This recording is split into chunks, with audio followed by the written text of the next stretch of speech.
Olá, amados ouvintes, estamos juntos mais uma vez para estudar a Palavra de Deus. Hoje, no sétimo tema da nossa série de estudo, o tema é a Lei de Deus. Antes de abrirmos a Bíblia para estudá-la, vamos orar. Soberano Deus e eterno Pai, louvado e exaltado seja o teu nome. Obrigado, Senhor, pela oportunidade que temos de estudar a tua palavra.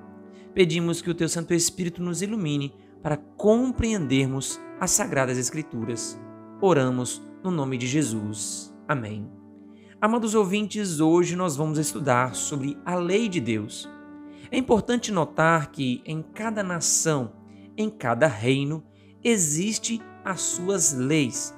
Nenhuma nação, nenhum reino é capaz de subsistir sem que existam leis para organizar esta nação ou reino.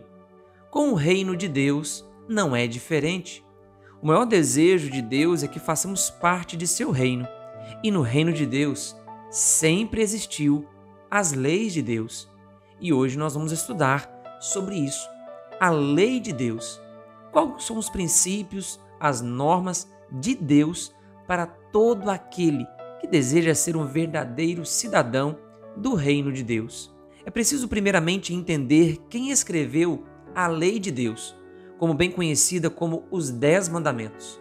Em Êxodo 31, versículo 18, lemos: "E tendo acabado de falar com ele no monte Sinai, deu a Moisés as 2 tábuas do testemunho, tábuas de pedra, escritas pelo dedo de Deus." Nesse contexto, Moisés recebe a lei de Deus, escrita em tábuas de pedra, e escritas não por homens, mas escrita pelo próprio Deus. É importante notar também que a lei de Deus, ela já existia no passado. Acontece que o povo de Israel havia vivido muitos anos no Egito e se esquecido dos estatutos e do princípio de Deus. Podemos voltar um pouco atrás e lembrar de quando, por exemplo, Caim matou Abel. Ele sabia que matar era pecado. Como, pois, saberia que matar era pecado se não houvesse a lei? A lei de Deus, ela sempre existiu. Mas no contexto de Israel no deserto, Deus precisou lembrá-los. Deus fez como? Escreveu a lei agora em tábuas de pedra, para que o povo não se esquecesse dos estatutos da lei de Deus. Um detalhe importante que precisamos notar é o que é pecado, qual é o conceito de pecado. Algumas pessoas dizem que a lei foi abolida, mas lá em 1 João 3, versículo 4 diz: "Todo aquele que pratica o pecado também transgride a lei, porque o pecado é a transgressão da lei." Observem, queridos, que se alguém diz que a lei foi abolida, esta pessoa está dizendo então que hoje não existe pecado. Bom, se a lei foi abolida, se não existe pecado, qual a necessidade haveríamos de ir a Cristo? Se a lei foi abolida e se não existe pecado? É algo a refletirmos. A lei, ela nos mostra o que é pecado. E através disso, a lei nos mostra a necessidade de Cristo, a necessidade de um Salvador. É importante notar também que o apóstolo Paulo, ele considerava bem a lei de Deus. Em Romanos 7, versículo 12 é dito: "Por conseguinte, a lei é santa, e o mandamento santo, justo e bom." O próprio apóstolo Paulo colocou a lei de Deus como santa, como justa, como o mandamento como sendo bom. Em outras palavras, o apóstolo Paulo e os apóstolos não negaram a lei de Deus. E o próprio Jesus, quando esteve aqui, ele deixou o seguinte, lá em Mateus 5, versículo 17 e 18: "Não penseis que vim revogar a lei ou os profetas. Não vim para revogar, vim para cumprir. Porque em verdade vos digo, até que o céu e a terra passem, nenhum i ou um tio jamais passará da lei, até que tudo se cumpra." O próprio Jesus afirmou que ele não veio para abolir a lei, muito pelo contrário, ele veio para cumprir. Agora, vem um detalhe: quantos mandamentos é preciso violar para tornar-se transgressor da lei? Será que transgressor da lei é apenas aquele que adultera, rouba, mata? Tiago 2, versículo 10 diz: "Pois qualquer que guarda toda a lei, mas tropeça em um só ponto, se torna culpado de todos. Observem que não há um mandamento específico, mas qualquer que pisa, tropeça em qualquer mandamento da lei, ele se torna transgressor, culpado de todos. Todos os mandamentos de Deus precisam ser observados, guardados por aqueles que são cidadãos do reino de Deus. Lá em Gálatas 3:24, nos mostra qual foi o propósito especial da lei ter sido criada, de maneira que a lei nos serviu de aio para nos conduzir a Cristo, a fim de que fôssemos justificados por Ele. Aqui nós já vimos que a lei nos mostra o que é pecado.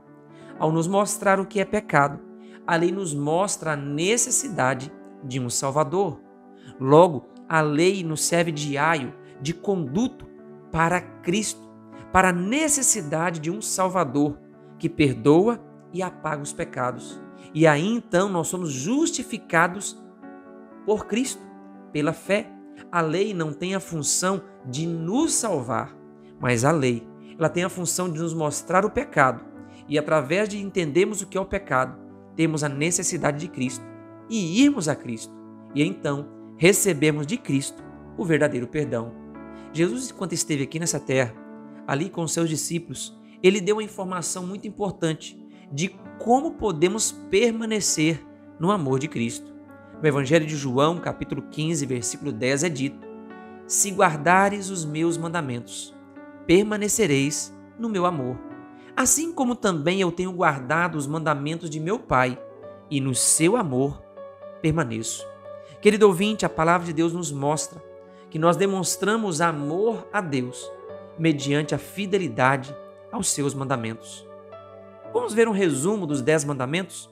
Você pode abrir a sua Bíblia em Êxodo capítulo 20 e ali você vai ter os 10 mandamentos bem descritos. Mas trago aqui um resumo deles. O primeiro mandamento: não terás outros deuses diante de mim. Segundo, não farás para ti imagem de escultura. Terceiro, não tomarás o nome do Senhor teu Deus em vão. Quarto, lembra-te de santificar o dia de sábado. Quinto, honra teu pai e tua mãe. Sexto, não matarás. Sétimo, não adulterarás. Oitavo, não furtarás. Nono, não dirás falso testemunho contra o teu próximo. E o 10º, não cobiçarás a casa do teu próximo. Talvez, querido ouvinte, você me pergunte, mas nós não temos mais a lei, essas leis escritas em tábuas de pedra. Essas leis permanecem escritas na Bíblia, na palavra de Deus. Mas sabe, Deus deixou uma informação muito preciosa para nós. Em Hebreus 8, versículo 10, é dito: porque esta é a aliança que firmarei com a casa de Israel. Depois daqueles dias, diz o Senhor, na sua mente imprimirei as minhas leis, também sobre o seu coração as inscreverei, e eu serei o seu Deus, e eles serão o meu povo.